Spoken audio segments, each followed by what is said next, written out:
voice of the people was heard in the land. 68 million citizens of the United States go to the polls to exercise their cherished franchise, and an overwhelming mandate is handed to Lyndon Baines Johnson, who becomes 36th President of the United States. The man who was thrust into office through the hand of tragedy captures an overwhelming percentage of the popular vote, more than 61%, a plurality over Barry Morris Goldwater of nearly 16 million ballots. It is an historical, sweeping victory, approached only by that of Franklin Roosevelt in 1936.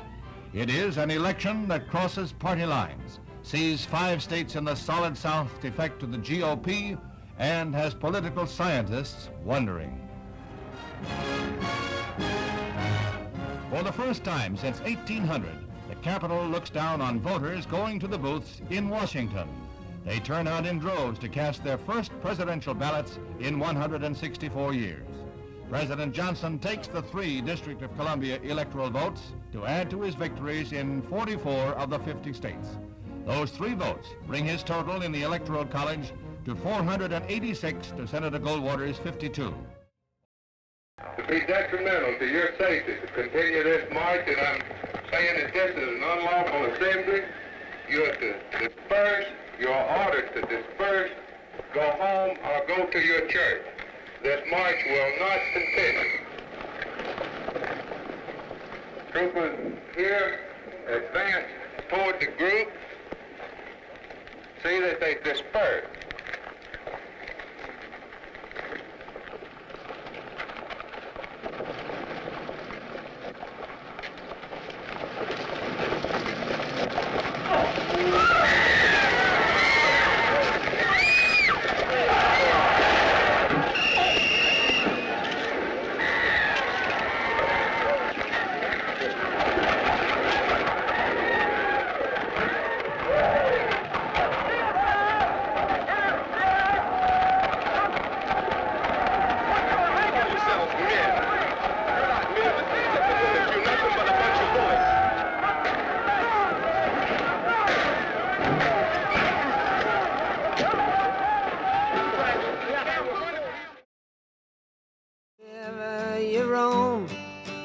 And admit that the waters around you have grown, and accept it that soon you'll be drenched to the bone.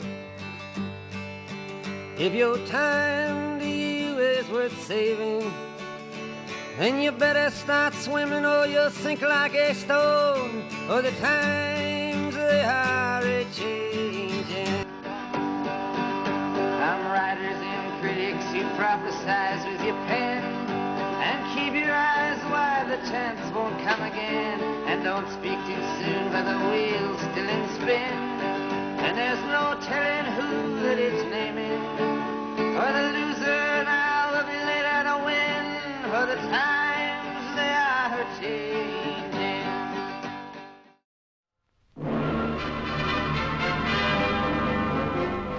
The Harry S. Truman Library at Independence, Missouri is the scene of an historic event. President and Mrs. Johnson and Vice President Humphrey arrive for ceremonies that will make the Medicare bill a part of Social Security coverage. Mr. Johnson chose to sign the bill here as a tribute to former President Truman. The former president campaigned for Medicare 20 years ago, but it took 2 decades for his proposal to become law. The new bill expands the 30-year-old Social Security program to provide hospital care, nursing home care, home nursing service, and outpatient treatment for those over 65. Medicare will become law on July 1st, 1966. And for Mr. Truman, an historic souvenir from the president.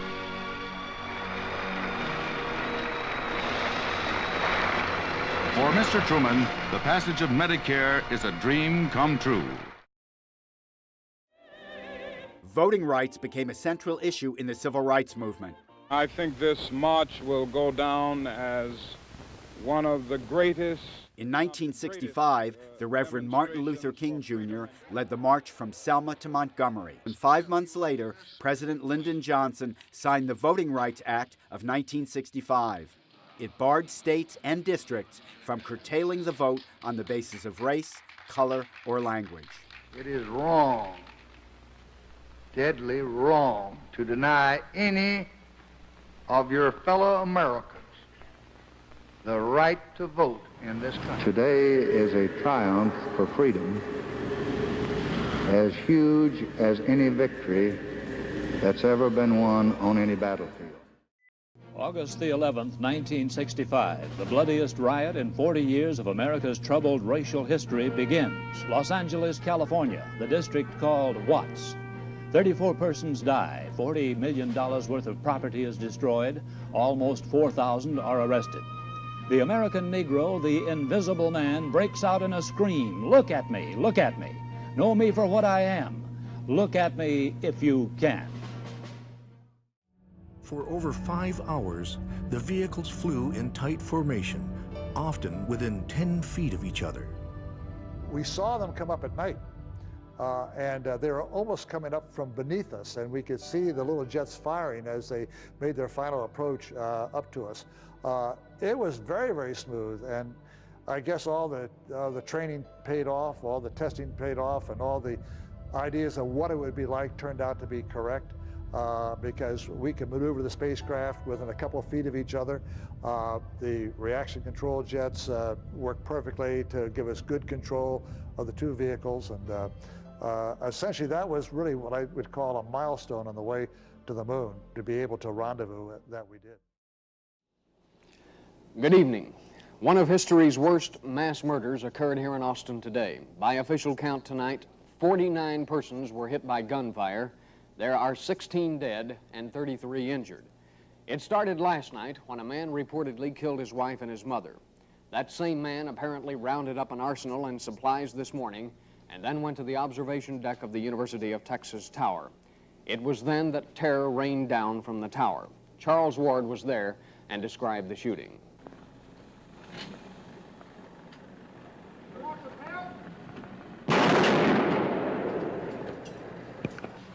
There must have been a hit that last time.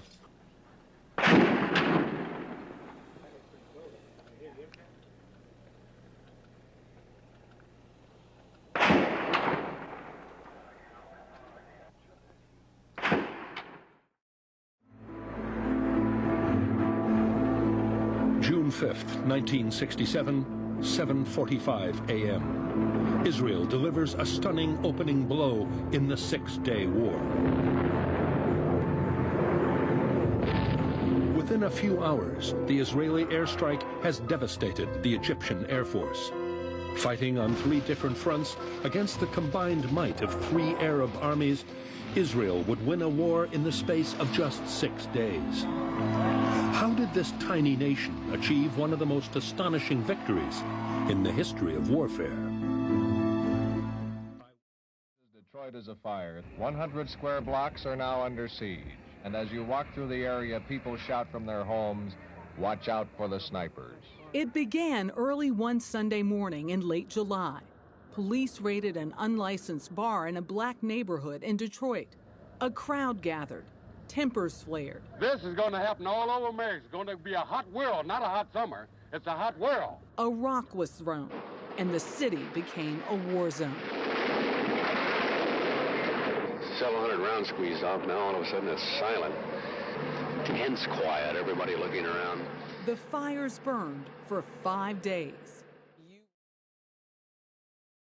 It's the last day of the baseball season, and an entire nation is caught up in the excitement of the most dramatic race in American League history. In the final weekend, 4 teams were still in it: Boston, Minnesota, Detroit, and the White Sox. And on this last day, 3 remain in the fight: the Tigers playing in Detroit, and the Red Sox and Twins battling head-to-head here in Fenway Park. Rico Petrocelli grabs Rich Rowland's pop fly. It's the last out. Boston wins the game, and all bedlam breaks loose. Now, 1 out from victory, Gibson makes a supreme effort, and Scott strikes out. The Cardinals win. They're the new world champions. And Bob Gibson, with his 3rd victory, has brought them through in the decisive 7th game, even as he did in 1964 against the New York Yankees. It was another spectacular series, with the Red Sox fighting their way back after being down 3 games. The war came to Saigon early in the morning of January 31st. The first target was the symbol of the American presence in Vietnam, the United States Embassy. About 20 Viet Cong had invaded the embassy compound and were now battling American Marines and military police. The Viet Cong had penetrated to the center of what was supposed to be the most secure city in Vietnam.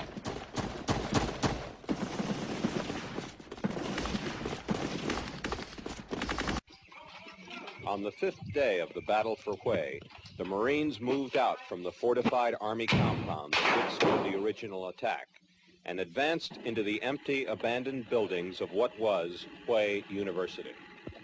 Hue, the ancient imperial city.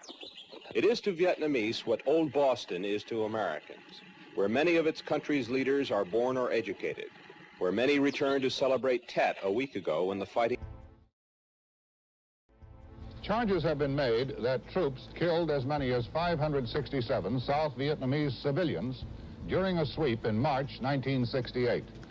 A lieutenant has been charged with murder and a staff sergeant with assault with intent to murder.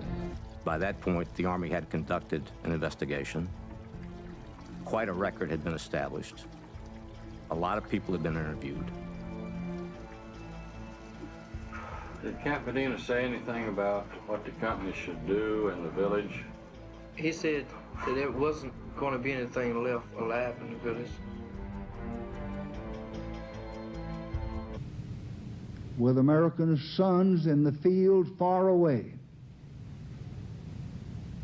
with America's future under challenge right here at home, with our hopes and the world's hopes for peace and the balance every day, I do not believe that I should devote an hour or a day of my time to any personal partisan causes or to any duties other than the awesome duties of this office, the presidency of your country.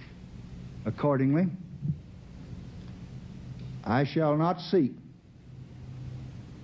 and I will not accept the nomination of my party for another term as your president. On April 4th, 1968, Dr. King stepped out onto the balcony of his motel room in Memphis, where he had been meeting with Ralph Abernathy, Jesse Jackson, and others. From across the way, a single shot was fired. Martin Luther King fell dead, murdered at the age of 39. James Earl Ray was convicted of the murder of Martin Luther King. I have some very sad news for all of you, and I think sad news for all of our fellow citizens and people who love peace all over the world. And that is that Martin Luther King was shot and was killed tonight in Memphis, Tennessee. Mayor Yorty has just sent me a message that we've been here too long already. So my thanks to all of you, and now it's on to Chicago and let's win there. Thank you very much.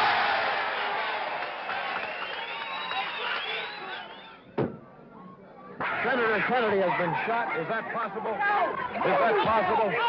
It could. Is it possible, ladies and gentlemen? It is possible. He has. Not only Senator Kennedy, oh my God.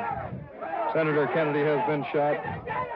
And another man, a Kennedy campaign manager, and possibly shot in the head. Anybody here see my old friend Bobby? Can you tell me where he's gone? I thought I saw him walking up over the hill with Abraham and Martin